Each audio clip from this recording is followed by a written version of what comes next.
Hey everyone, this is Corn Dog. So this is going to be my first commentary video.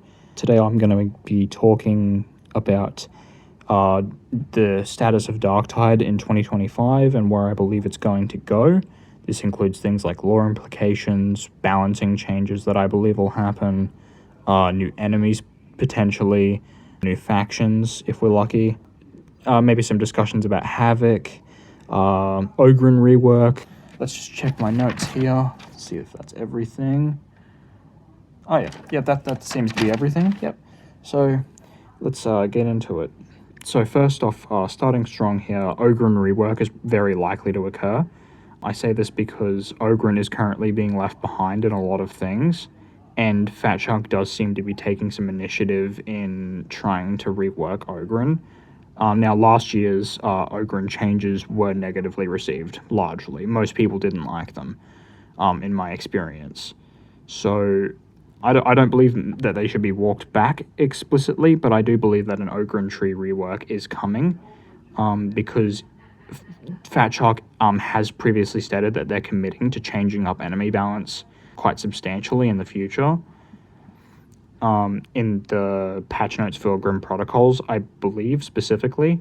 So if this happens, Ogrens could be left behind unless they are reworked, like hard, and I mean like they might be straight up removed from endgame for players, due to just how much the other classes shine over the Ogrens, unfortunately. And I believe a huge part of this is Ogrens one-handed weapons are all just, for lack of a better term, dog compared to the actual balance of the two-handed pickaxe, which feels good to use and feels decently strong enough to actually like keep up with the other classes' weapons. But that is not to say that the two-handed pickaxe is on par with weapons like the dueling sword, which is like, that is hogwash. The dueling sword is completely overpowered, and we will discuss that sort of balancing in a minute. But yeah, I do believe an Ogren rework is in the works. Specifically something to keep Ogrens more mobile than they are, because it is unfortunate how slow they are. And like, for example, the cleaver, it's barely faster than a pickaxe. It's ridiculous. And I do believe that the cleaver should be not keeping up with like combat blade zealots and vets, but it should be getting pretty close to it. And in comparison to that, using the cleaver now just feels like walking through tar. And a lot of the Ogren's one-handed weapons used to have a lot of stagger, to the point that they used to stagger monstrosities, which I think is a little ridiculous. You know, when that came out, that was a little ridiculous. But then they nerfed it with a sledgehammer instead of a scalpel, and now those things basically don't stagger anything of importance. I'm talking these, like, for example, the latrine shovel uppercut special, it should be flooring maulers easily. It should be flooring all human-sized enemies, because that's just what the Ogren class should be doing. And I don't know if they need to address this, but it is a little bit funny that Ogrens can be disabled by a Poxhound, because it's just these dudes have like comparable power to a Space Marine in raw strength. You know what I mean? And I don't believe that a Poxhound should be keeping them down like that. Anyways, let's not dwell on Ogren reworking, because again, we don't know anything about that, and it's unconfirmed, but it is likely, in my opinion. Let's move on to the next thing. Let's start talking about some confirmed stuff. So, Havoc is going to be getting some updates. We don't know exactly what, but I suspect it'll be ways to improve Havoc and make it more player-friendly, in ways of it being just less annoying. Maybe players will be able to choose whatever Havoc they want to play, regardless of whatever level Havoc they've reached. Just being able to choose any Havoc you want would be a great change. Now, I don't know about implementing quick play to it, matchmaking, that sort of thing, but it might help the game with that game mode with not dying out, because Havoc is pretty much dead in my local server of South Pacific or whatever. It's the Australian server. It's basically dead on there, and I do believe it needs a little help getting players back into it, compared to the likes of Adventure and Auric and Maelstrom and all that. And a lot of the biggest issue, in my opinion, with Havoc's direct gameplay itself is a lot of its difficulty feels really artificial, and I do think that needs to be addressed. Okay, that's probably enough talking about Havoc, because again, none of this is known. But we do know that we are definitely getting some Havoc updates, where Ogryn rework, for example, is only likely. We also have some confirmation from Straw Hat that Veteran is going to be getting at least some new weapons this year. I suspect other new weapons will be coming, but they did say that as a way to sort of make up for how Veteran didn't get any weapons at the end of last year, which is fine. That's fine. I am happy to wait for that sort of thing, but it is something to consider. Veteran does need some new weapons. Like specifically, there is a lot of weapon types that aren't in the game right now. Like there's no great axes on human and on human archetypes. I do believe we should be getting things like heavy chain axes, pole arms, just that sort of thing. Maybe even melters and long lasers. Weapon icons were discovered in the game files for those weapons. I believe it was long las, heavy chain axe, and melter around 2023. And it came with a bundle of 3 other weapon icons, which was the Blaze Force Greatswords, Relic Blades, and Shock Mauls, which have now actually been implemented into the game, all in 2024, if I remember correctly. Let's see what else we've got. So for weapon balancing, let's draw back to that dueling sword and all that sort of debate. Dueling sword is way too strong in its current form, specifically the Mark IV. I don't know if there's any issues with the other marks, but specifically the Mark IV I will focus on, and this is straight up my opinion. This isn't like speculation of any kind. This is just my straight, unadulterated, raw opinion on dueling swords. Is they're way too strong. They're busted. One-shotting crushes on Damnation is not okay. It's unhealthy for the game. It needs to be toned down a bit. Weak spot damage, maybe some carapace damage reduction, just whatever it takes to be able to not one-shot a crusher on Damnation while still keeping the weapon, fresh and reliable. Of course, it needs some tuning back, but at the same time, we don't want Fat Shark to nerf it too much, because then some players could lose their funny little Saltspire builds and all that. So, it has to be carefully done. But the dueling sword is in need of a nerf, absolutely, and I think it should come sooner rather than later. Another one is the Inferno staff, which actually Tanner Lindberg made a really good video on that. I'll try to link it below if I can. And it showcases just how the Purgatus, it's not the Purgatus staff anymore, it's the Inferno staff. And the Inferno staff has infinite cleave, and I do believe that it should have a cleave cap, because just having infinite cleave and being able to permanently kite crushers like you can with that thing is ridiculous. Again, I'm not going to go into the nitty-gritty of it. I'll just link Tanner's video below, because this does seem to sort of go more in depth on that sort of stuff.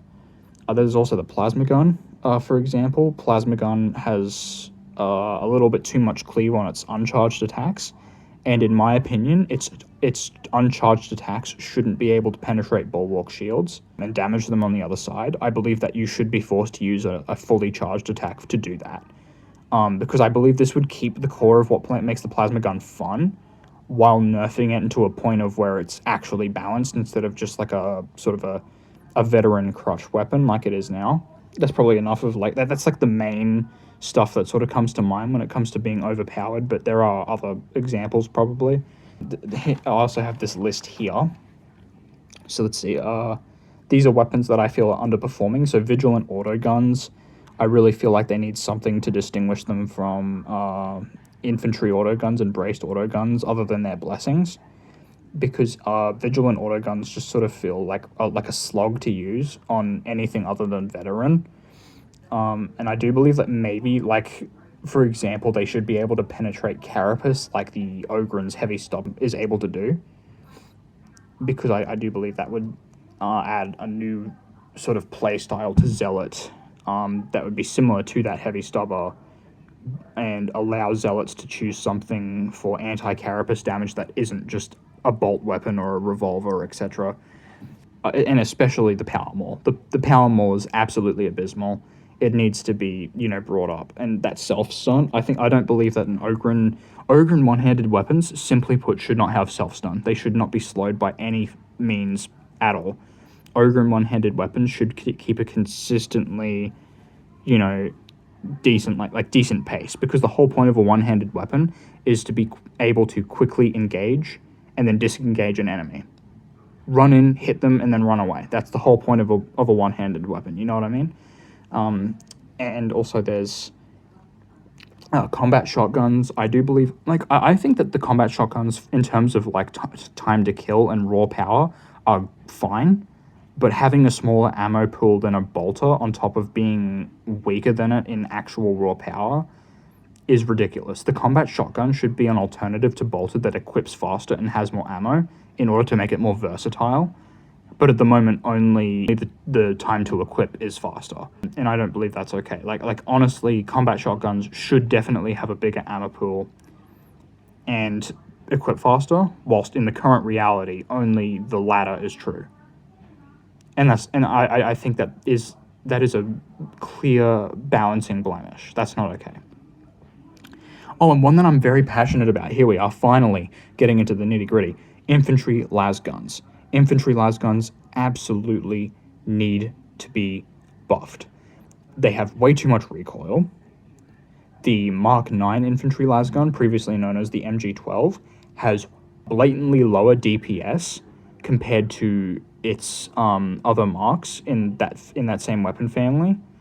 The infantry las guns, the other two have straight up better DPS than the Mark 9, and that's not okay, considering that the Mark 9 also has a lower rate of fire, lower ammo, and on top of all that, like, when you add all those things together, that also means it crits less, and getting critical hits on infantry las guns is actually pretty crucial for, like, 90% of its playstyles, because of, like, heavy reliance on the Infernus blessing to actually make infantry las guns decently good.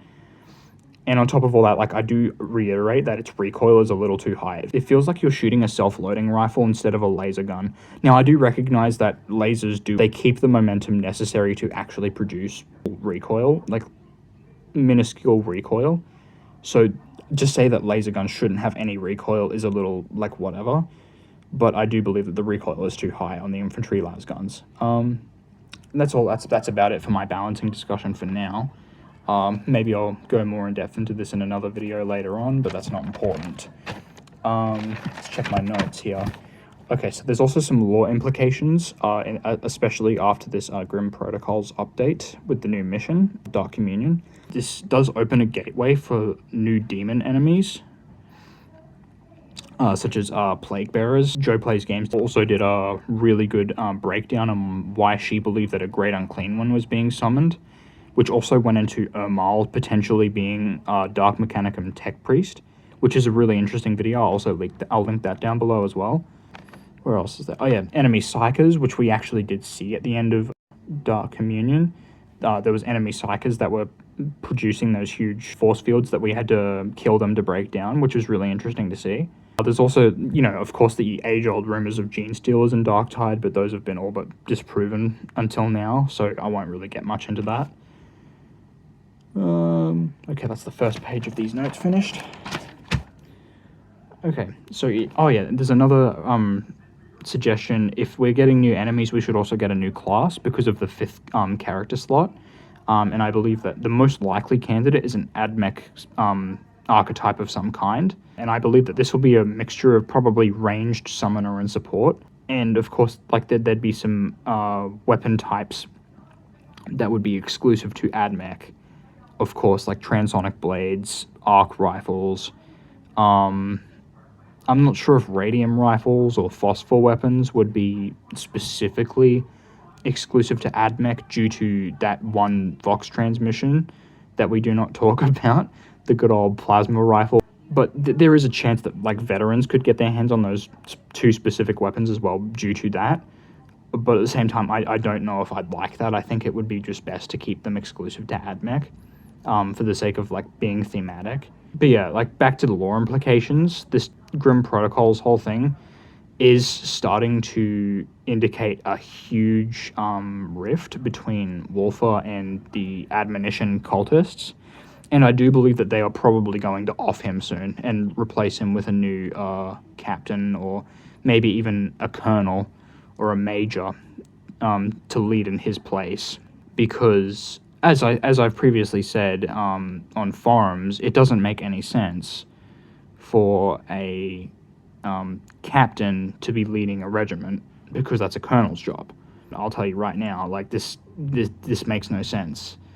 Like, they're obviously keeping Wolfer in for some sort of cult of personality, and he's outliving his usefulness, or there is someone higher above him. Like there's got to be someone higher than him in the chain of command. And this is actually indicated when they refer to the three. I don't believe that, Colonel Gorton of the Mobian 6th, the colonel of the Mobian 6th, who led the Mobian 6th before Wolfer took over, I don't believe that he is actually part of the three. I believe that the three are some kind of council of admonition head honchos, including Ermal, whether that be the mysterious voice that we heard in Dark Communion or not. And that Ermal is actually rumored by JoPlaysGames to be a Dark Mechanicum tech priest, as I said earlier, which is really interesting of a prospect. I look forward to learning about that very much. But yeah, that's about it. See ya.